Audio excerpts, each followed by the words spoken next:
Yes, and with that, a warm welcome. Glad you're here. I believe some of you have been waiting for this video. The two new polishing machines from Chemicalworkz have arrived. I ordered them right here as soon as they went online. And that's why I can't upload a video just 2 hours later. Guys, it just doesn't work that easily time-wise. But I wanted to take you along right away as I unpack them here. So now let's just take a direct look inside to see what's included. Everything is quite packed here. Once the rotary polishing machine and the DA13. Should be a bit smaller in terms of packaging. And you can already see here DA13. And be careful not to scratch the foil even more than it already is. DA13 and the rotary. We'll set them aside for today because in this video you'll get my first impression. And first impression means, well, I already had the prototype in my hands but not the finished model. Therefore we'll just put them aside here for now for one of the next videos. And it will also be about the topic of rotary polishing and so on. More on that later. The DA13. This is a polishing machine that I've known for a while because, as I said, the prototype visited me and I was able to give my feedback on it. And a 13mm stroke machine. DA13 Pro 75mm. You can also see it here on the side again. 750 watts, 2000 to 5500 revolutions, 13mm stroke and 8mm cable. And this machine is a 75mm polishing machine with a 75mm pad. And now comes what I've always wished for and also told Oscar, the machine must also have the ability to accommodate a 50mm pad. This means you have here a 75mm loom included and the small pad is also included at 50mm. So you can use it here. That means with this small compact machine, oh man, I already love it. I already love it. Look, this is the very small DA13. And I'll get the DA9 and the DA9 Pro in a moment, so you can have a size comparison. Here again, up close. And you can already see here, something is missing. Right, the cable. And it's exactly the same cable that you have on the DA15, the DA9 Pro, the DA21.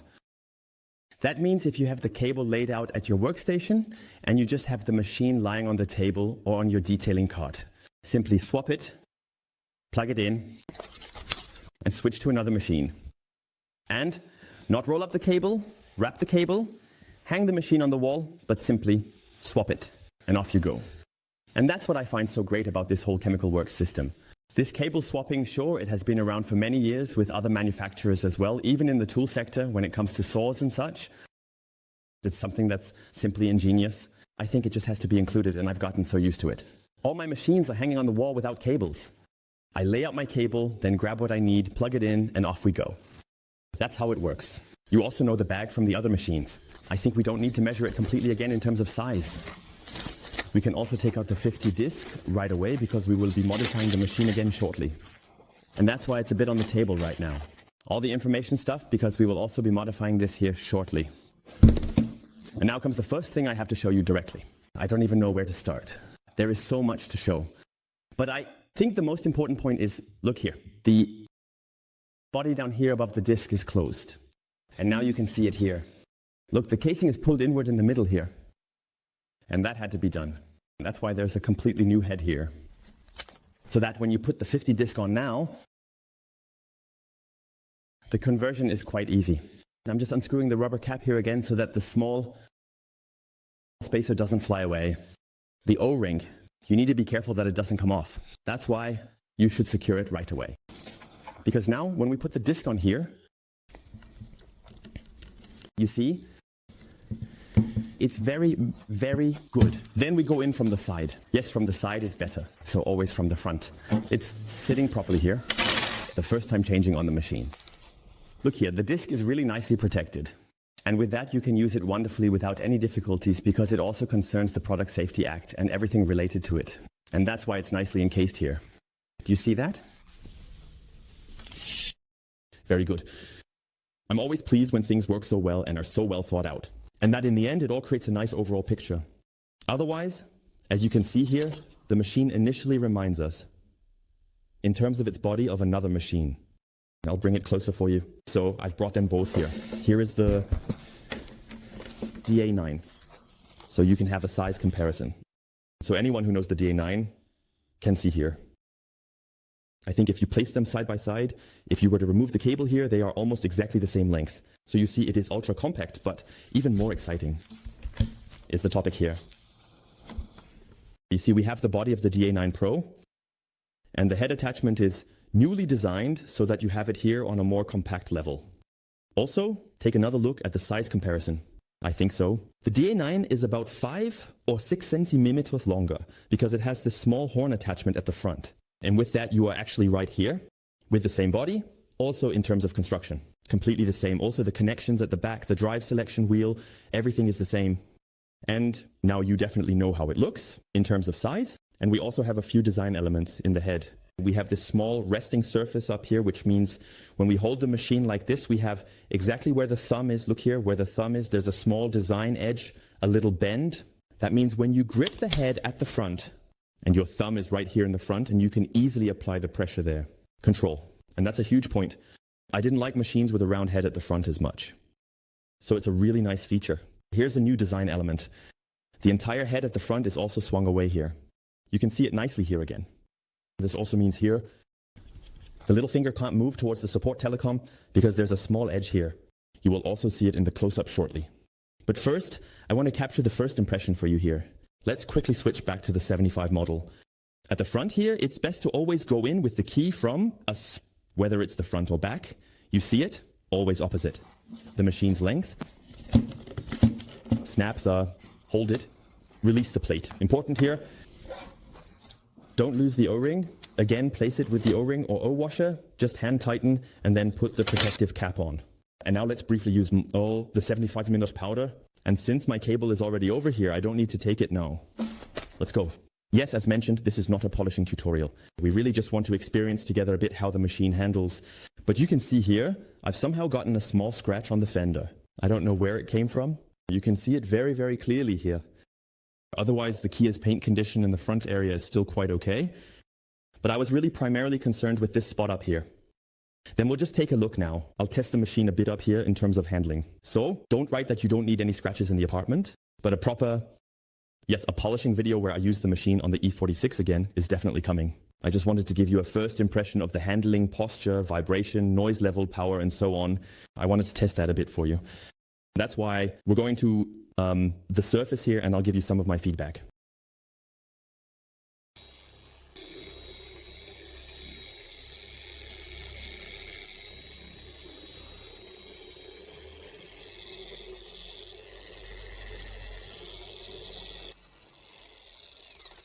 Okay, what I can definitely say now, at the beginning my hand was still a bit high and I had my finger up here. And that's why this is really a proper first look video. But then you quickly notice that it's more comfortable when you slide your little finger right here onto this slanted spot. That's exactly what this little design notch or curve is for. You don't slide your hand completely over it. Snap, finger around, thumb up. The design is simply top notch. And up front you also have these side grooves. And here too you have these tracks for the fingers everywhere. Awesome.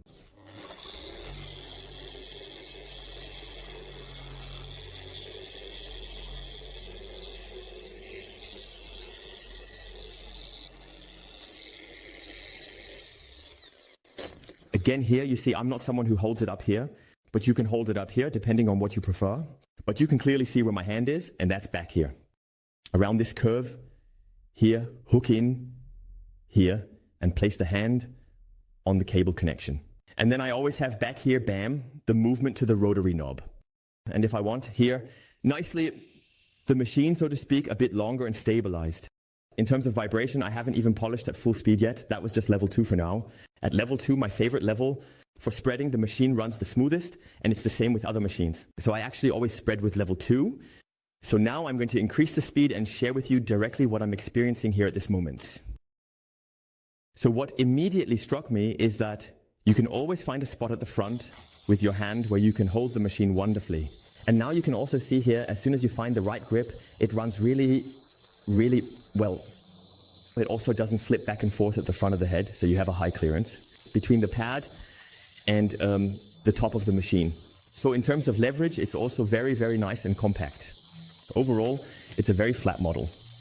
And with that, you really have a very nice grip. You can see here, this is a bit of my first testing. That's why I wanted to give you my feedback here in real time.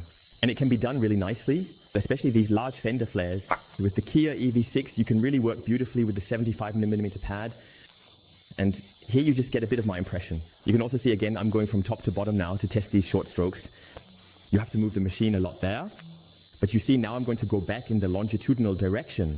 And you can really work beautifully on these curves. So it turned out really, really well. And yes, how you hold the machine is ultimately up to you. You can use my technique, but you will definitely find your own style. And I really have to say clearly, it can be done super smoothly. And with 13mm stroke and the power, it's a real little powerhouse, but with a lot of punch.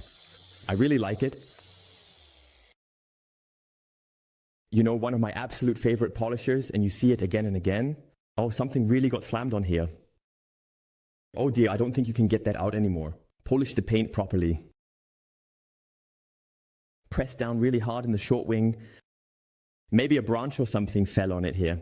We've also been in, let's say, forest regions more often. And also in a parking lot where it was really busy. Hopefully I didn't pick up something from someone who brushed by with their jacket or something. Well, you never know. Up here I need to polish out the polish a bit more. Do you see this slight haze? That's polish. And how do you recognize it? By simply shining a light on it. And then you still see this haze. And if I go over it again with the cloth, then the haze should actually be gone. So don't always just polish or buff left to right. But also change the direction sometimes so that the microfibers don't just move back and forth, practically just pushing the polish back and forth and slowly absorbing it. But the microfibers need to move in all directions. That's why circular buffing is important. Actually, that's what's best recommended because the fibers have to move in all directions, 360 degrees, so to speak. Really nicely absorb the residues. Not just buff like this, but also nicely circle around. And then it looks good. Now we can take another look. And then we shouldn't see any, yes, you see the streaks are gone. Learn something new again. So you see, wonderful. Flakes are coming out. Nice result.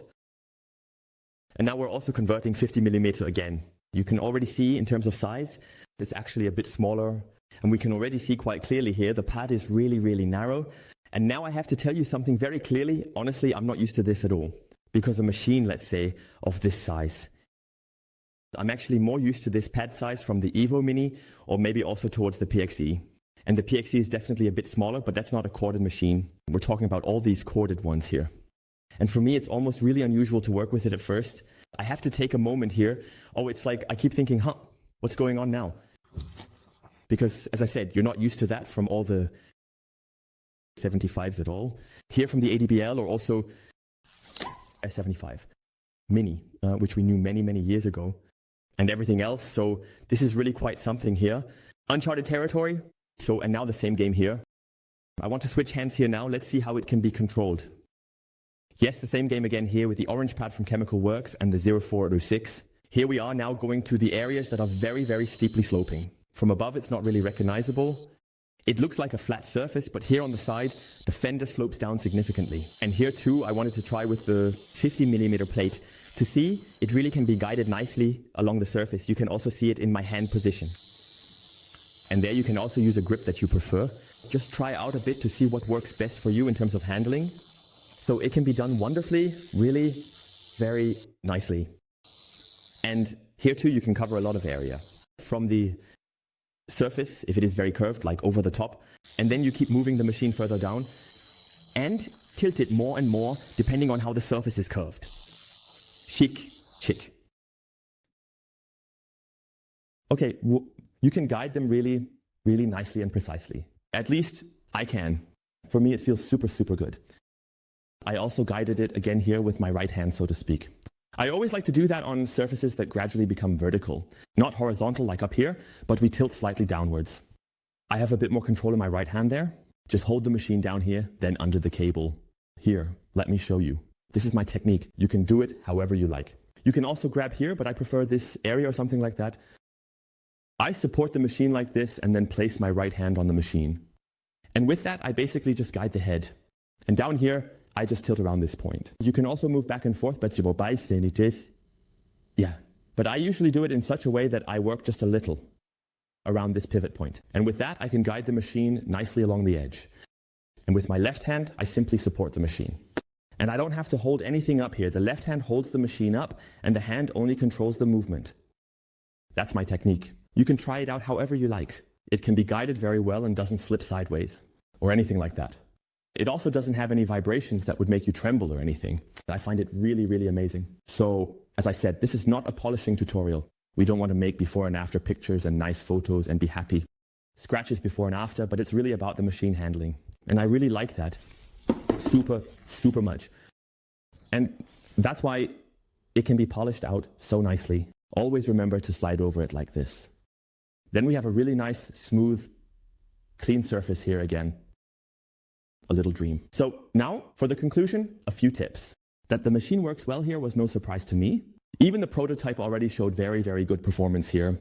It's just damn clever also from Oscar and the whole Chemicalworkz team to simply take a body here that is very, very popular, that works well, that is super nicely compact with many design edges that have proven themselves in the last machine generations here, also with the DA9 Pro, for example. And that's just the point. Why should one change that? First of all, quite openly and honestly, it naturally saves costs and allows the machine prices to be kept affordable. And of course, new features can be added, like the head at the front here, and also this protective conversion. The money that is effectively saved here, because you have a superb system, can then be invested here. And additionally, with this 75R, is a 50 disc can also be offered, which is simply absolutely brilliant. And I've already received a lot of feedback from you, including from commercial users who are now saying that this is exactly what we wanted. We wanted a 75ER that can quickly handle really small areas, where you can also switch to a smaller disc, 50mm in this case, to achieve very good results, especially in the cutting area with a really powerful machine. Because these battery-powered polishing machines simply have the disadvantage that they don't deliver the extreme. Well, they do deliver good power, but they never deliver the extreme power like a machine that is supplied with electricity via a cable. And with a 50mm disc and a heavy cut pad or a microfiber pad, you simply have a completely different power range, as they say. That is a positive feature. So the head is wonderfully designed. Very, very well made at the front here. You have the option to work with 50mm as well. And I have just assembled it here again, logically with 75. Here what I need to show you is the following. When you have the 50mm disc on, you can get in with the wrench relatively well. In here. So actually not just relatively, but actually super. When you mount the 75mm or want to dismount it, I noticed that the area, because there is this protection here, you have a bit less space to really easily dock with the wrench there and loosen it. I will show you this openly and honestly here. And indeed, you go on here. Here, everything is still relaxed because you are now moving the plate downward. But when you tighten the plate properly, you see here, there is relatively little space.